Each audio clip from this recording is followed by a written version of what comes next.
I get comments and questions sometimes from people who have been watching my stuff for a long time, and they say, Steve, you used to talk about atheism a lot, and you used to talk about questions relating to God and evolution and secularism and all that sort of thing, and you don't really talk about that anymore. How come? Are you ever going to talk about that sort of thing again? Are you ever going to make atheism-themed videos again? Do you still consider yourself a part of the atheist community?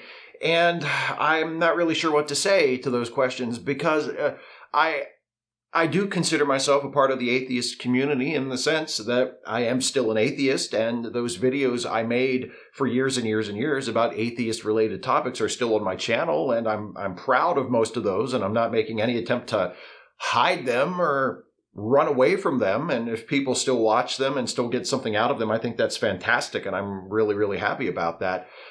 But am I going to make videos about atheism-related topics again? I mean, maybe. Never say never. If I come up with an idea for one, I certainly will.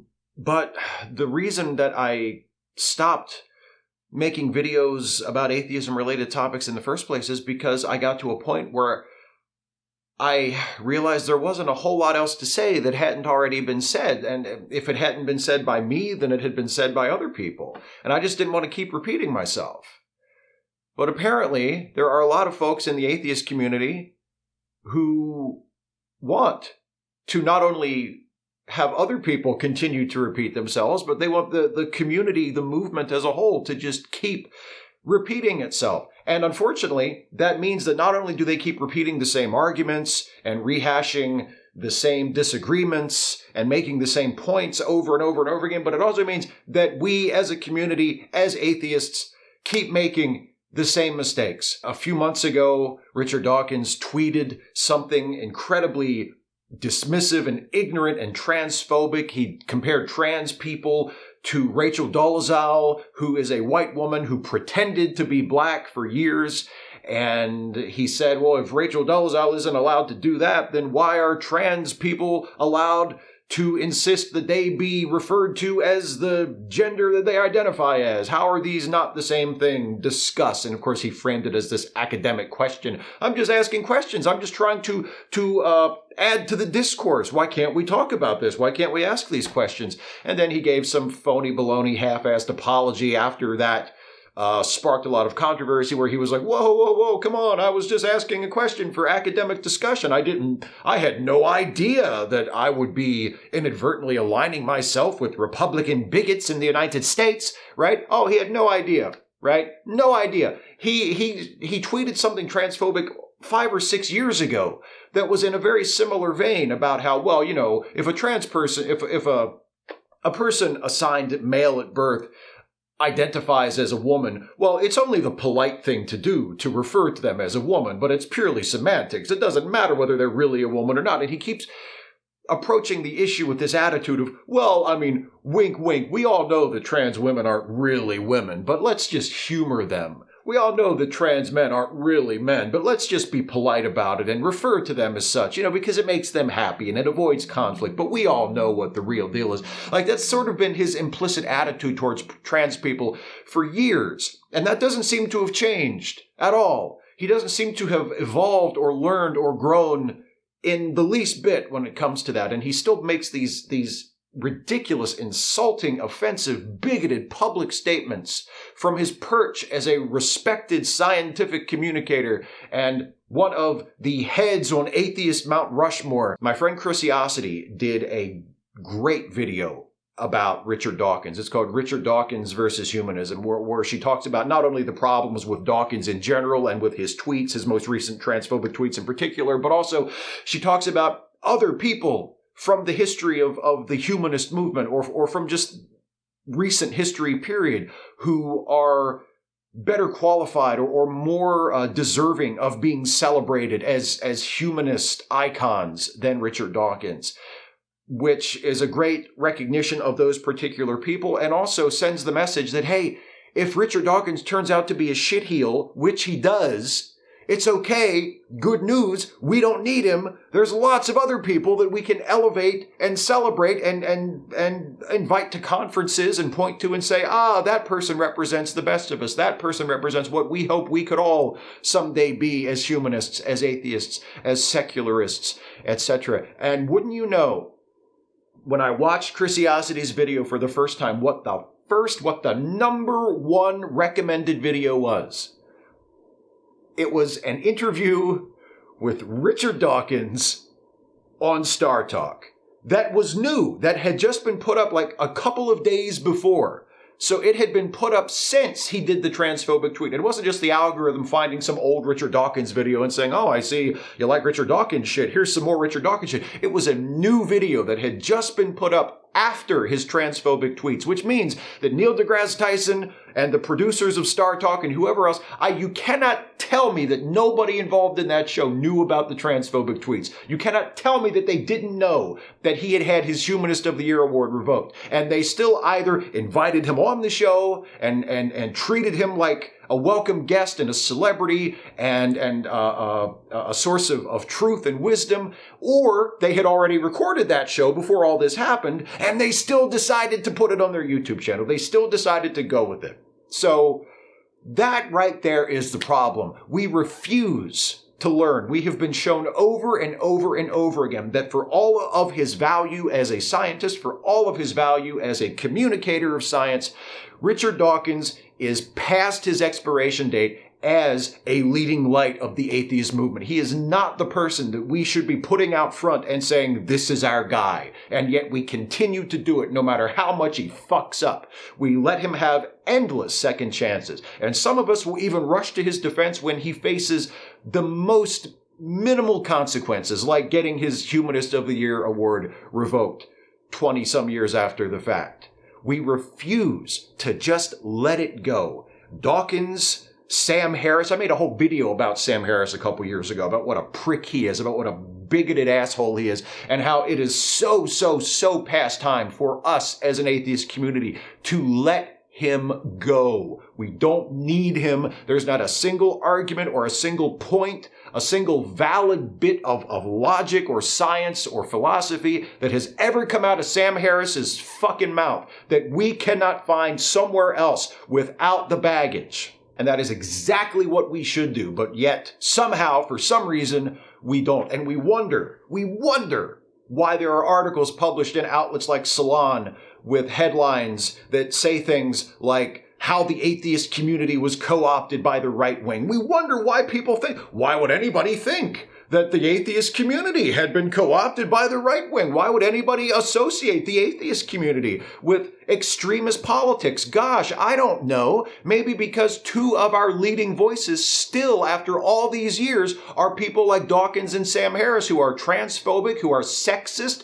who are grossly, repugnantly Islamophobic. And yet we continue to push them out front and say, here, these are our guys. These are our guys. And we wonder why people outside the movement or people critical of the movement look in and say, oh, it's a little right-wing for my tastes. It's a little extremist for my taste. It seems like you guys are a little too eager to embrace or at least excuse reactionary politics. There are people in this community who just are determined to salvage something out of Sam Harris, to salvage something out of Richard Dawkins. It's like some perverse sunk cost fallacy where, but we've talked about them for so long, we've elevated them for so many years, and they're so successful and so high profile, they must be good for something. There must be some good in them that is worth keeping them around. And I am telling you, for not the first time and probably not the last time, and I'm certainly not the only one doing it, but here I am doing it. I am telling you, they are not worth it.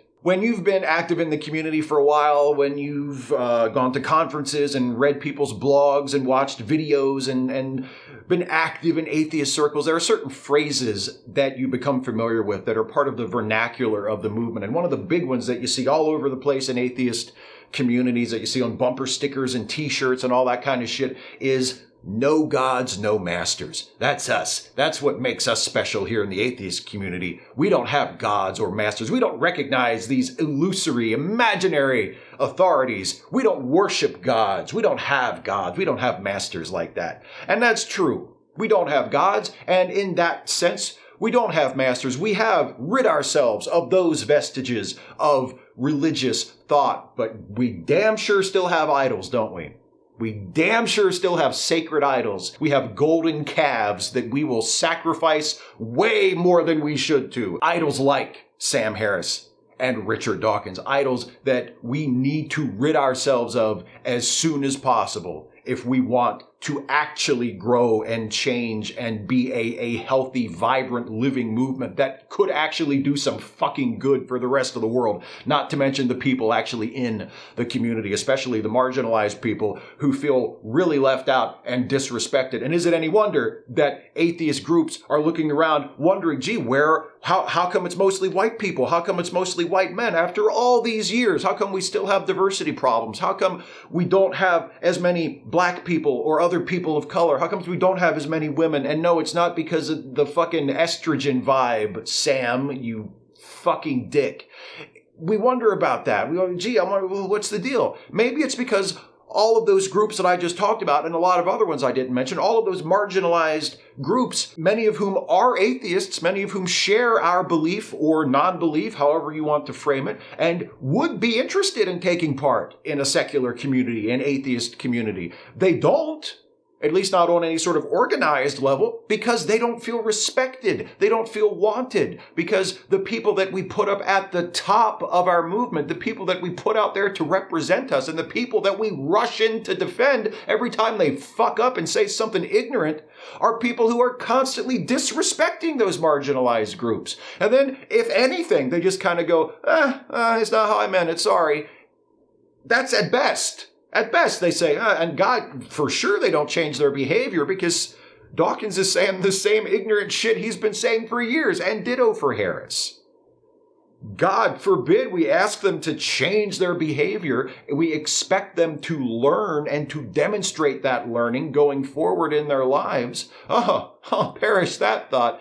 No. We don't do that with our idols. We want them to stay just the way they are so we can continue to worship them. I used to have a little iota of sympathy for people in the community who were reluctant to let go of heroes like Dawkins or Harris, particularly Dawkins. Richard Dawkins at one time was a very respected scientist and author and science communicator. He was arguably the Carl Sagan of evolutionary biology. He did a series of Christmas lectures in 1991 that were released on video and DVD as a series called Growing Up in the Universe that I still really love. They introduce and explain evolutionary concepts in ways that are easily understandable and really fun and enjoyable. And ever since Richard Dawkins sort of revealed himself to be the ignorant shithead that he is, I have wished that he could still be that guy that he was in those lectures from 30 years ago. I've often wished that that was the case. Can we have that guy back? Can that be the Richard Dawkins that we're all defending instead of this bitter, out of touch, bigoted, fucking clueless old man who just refuses to change and refuses to acknowledge his own biases and blind spots and shortcomings? Can we have that guy from 1991 instead of this monstrosity? And we can't, because that's not the way it works. That's not reality. We can't just pretend that this guy over here, this absolute embarrassment to the movement, is this guy. We can't do that. That's not honest. That's not useful. That's not going to help anybody except Richard Dawkins and the people who have something to gain from defending him and keeping him propped up. Right? It's not going to do any good for anybody for whom good should be done. Let's put it that way. But I get that. I get that nostalgic attachment. I get that reluctance. But we have to let it go. We have to let it go. That's the only right thing to do. There's another saying that you hear people throw around a lot, and it's never meet your heroes. And another version of that some people say is just don't have heroes. You're better off to not have heroes. I don't take it quite that far. I think both of those positions are a bit extreme for my taste. I think it's perfectly fine to have heroes. It can be really cool to meet your heroes sometimes, depending on the hero and depending on the circumstance. But you just have to remember that when someone is your hero, that doesn't mean that you are now drafted into the lifetime job of defending them no matter what they do. If Richard Dawkins was your hero, or for some reason still is your hero, and he says something that is as ignorant and fucked up as what he has said repeatedly about trans people, or what he has said ad nauseum about Muslims for years and years and years, if he has fucked up as much as he has, whether he's your hero or not, it is not your job to defend him. And it doesn't make you any less of a person if you say, you know what? I'm out. That's it for me. I'm not having his back anymore. I'm not carrying another ounce of water for this guy. He doesn't deserve it. If we want to fight those battles for science, if we want to fight against ignorance and superstition and credulity, if we want to make it more difficult for hucksters and hoaxsters to take advantage of people, if we want to fight for the environment and for social justice and equality and fair treatment for all people, if we want to fight for a society where people are not allowed to play by a different set of rules because they think that their mandate comes from God, which is higher than the government, higher than the will of the people, higher than the law, higher than the common good. If we want to fight those battles and have a movement, an organization to help fight those battles, to help make the world a better place, a movement that means something and can do good things for the world, we have to grow up and grow beyond Richard Dawkins and people like him. We have to be brave enough to turn and walk away, to evolve as a community, as a movement. There are so many people in the atheist movement right now who are still trying their damnedest to pretend that it's still 2006. And that is what is ultimately going to doom the atheist community to irrelevance. And can you really blame me or anybody else who has kind of stepped away from the movement in recent years for doing that? Can you really blame any of us for looking at the state of organized atheism, even though there are bright spots, and there certainly are, but even with those bright spots, look at the state of it. Can you really blame us for saying, you know what? It's not really my scene anymore. Still an atheist, still believe in evolution, still believe that creationism should not be taught in science classes, still believe that we should have a secular society where all people of all religious belief and no religious belief are treated equally and fairly under the law, still believe in all of that. Still think all of that is important. Still willing and able and eager to fight for that and to fight against ignorance and oppression, whether it is religiously motivated or not. Still on board with all of that. But the atheist community, it's time to grow up. It's time to grow up. And it's time to put that slogan that we love to pat ourselves on the back with into practice and actually live like we have no gods and no masters. And most importantly, no idols.